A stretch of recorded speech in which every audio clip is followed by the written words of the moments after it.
Hey guys, welcome to another episode of Live Dive. I hope you're having a great week so far, and let's go ahead and dive right into what we want to talk about tonight. For those of you that remember, for the past week or so, and really actually for the entire month, we've been really talking about women of faith, mainly talking about Ruth and Naomi. Of course, the last few days we've been talking about Hannah, and specifically we've been talking about, with Hannah, about the topic of when God makes you wait. But today I want to talk to you about giving back to the giver. Giving back to the giver.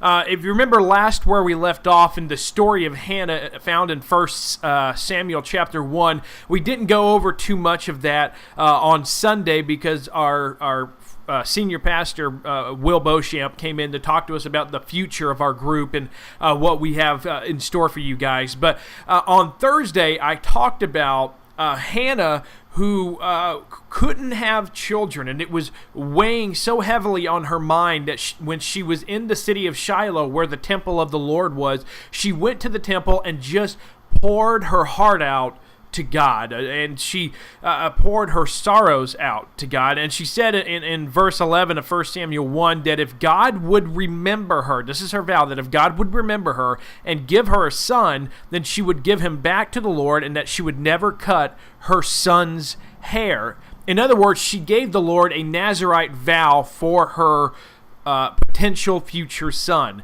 And basically a Nazirite, obviously they would never cut their hair, and also they would literally be set aside for their entire lives to serve the Lord. And so that's what Hannah said. Lord, if you give me a son, I will give him right back to you. And we see that the high priest Eli happened to be at the temple at the time that Hannah was praying, and he thought that she was drunk. There was a lot of celebrations going on at the time, and he assumed that she was drunk. And once he realized that she wasn't, he told her that that God had heard her prayer and that he would answer it. Well, sure enough, as we see in 1 Samuel chapter 1, verse 20, that Hannah did get a son, and she named him Samuel. Now, Samuel literally means heard of God or heard by God. And that's important because when we take a look at Samuel, we literally see a testament of God hearing Hannah's prayer and then answering her prayer. And so that certainly is a wonderful moment in the Bible. And the Bible goes on to say in 1 Samuel 1 that Hannah decided to keep Samuel just until he was fully weaned. Then she would give him over to the Lord. And so traditionally speaking in Israel, they didn't consider a child fully weaned until he or she were about 3 years old. And so Hannah just had 3 precious years with her little boy Samuel. And I'm sure she cherished every moment. And so sure enough, though, when she felt that Samuel was fully weaned, she went back to the city of Shiloh and she handed her son over to Eli, talking about how she had promised the Lord to give back her son should the Lord give her one. And so I was thinking about this, how this applies to us today is simply this. We see that Hannah had asked something of the Lord, that the Lord had blessed her with something, and Hannah simply gave that blessing back to God. And I was thinking, do we do that today? Or do we, the blessings, the gifts that we have been giving, do we give them back to the giver?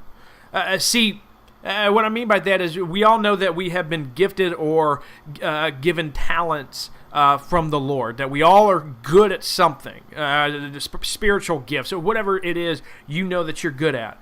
That came from the Lord. And so the question is, what are you doing with it? Are you using it for your own self, or are you actually using it to serve the Lord, to serve others?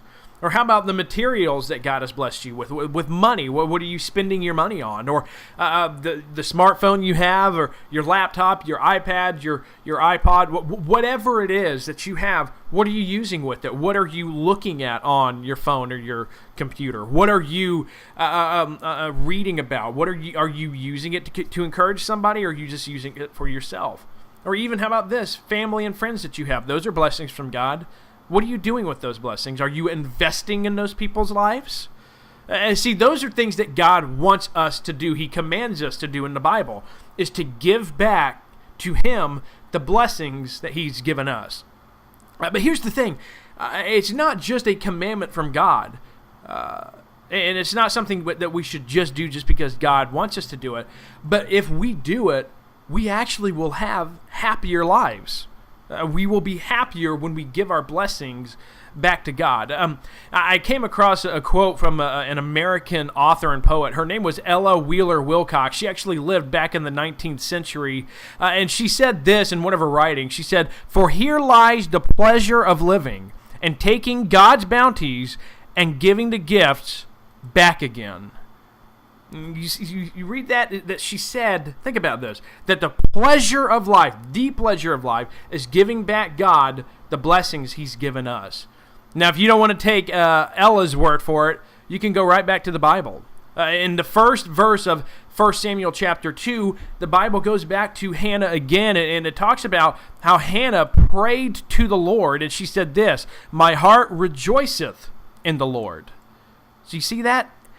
Imagine that. After giving away your son, which must have been heart-wrenching for her, and I'm sure she was still, maybe upset. I don't know if upset's the right word, but emotional about it. It was probably a bittersweet moment, but in the end, she said that her heart was rejoicing. She was happy. It was because she had given back her blessings to the giver. And I'll just say, in my own life, some of the happiest moments in my entire life have been when I was on mission trips, or I was helping out the church in some way, or I was helping someone else out. I was giving back to God what he had given me, whether it was time, money, possessions, the talents that he's given me, whatever it is. Some of the happiest moments in my life is when I gave those things back to the Lord. And so I'll just end by saying this, that this week, think about ways that you can give back to the giver. Anyway, I hope you enjoyed it. I hope you have a great week, everybody. Stay tuned to our social media pages, Facebook, @TheBridge. You can follow me on Twitter, @TheBridge813. And, of course, you can see me on Instagram at @Ace_Andrews. For more information, we got some exciting announcements and some other cool upcoming stuff for you. Until then, have a good night, guys.